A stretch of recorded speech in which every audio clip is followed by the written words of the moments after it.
It has been a hot topic around Delta for the last week and a half. We're talking about lead. The Ohio EPA said last Tuesday that it found elevated lead levels near the demolition site of the Bunting Bearings facility off Van Buren Street.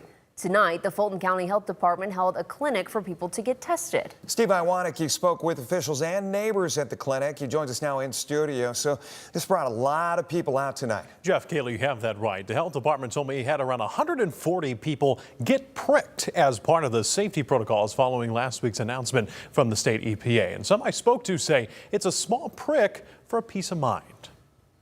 Since it's free, might as well be safe rather than sorry. Falcon Hazenzoll of Delta has 2 kids and a wife who's pregnant. So after lead was detected in the air near his neighborhood last week, he's not taking any chances. It'll hurt you a little bit with a little prick, but it's not going to cost you anything. So Thursday night, more than 140 people turned out in downtown Delta for free blood lead testing. It's a prick of the finger, and then the nurses will basically focus the blood drip onto a card that dries, and then that is shipped off to the lab for testing. Kim Cupp, the health commissioner of the Fulton County Health Department, says this is the first community clinic like this in more than a decade. It comes just 9 days after the Ohio EPA released test results from the demolition site at Bunting Bearings, showing lead levels 3 to 5 times above the federal safety standard. But Archie Lundsey with the Ohio EPA says since demolition paused last week, we're seeing a substantive decrease in that concentration. So if you're looking at it in terms of current data,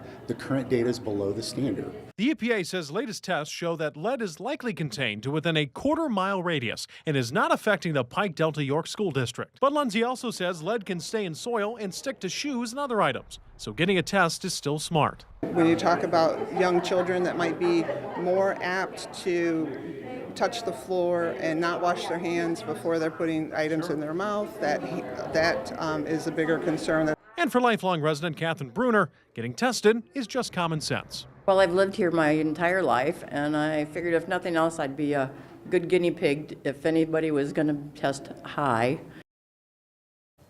So, Steve, in that story, we learned that soil can contain lead. What is the EPA doing about it at this point? Well, Jeff Lundsey, the gentleman from the EPA, told me that the EPA will also be conducting regular soil tests, as he told me that lead particles will typically stick to clay soil after they drop from the air and can stick to shoes and be blown around in the wind. And he also recommends for people to regularly wash your hands and also take off your shoes before going inside your home. In studio, Steve Iwanicki, WTOL 11.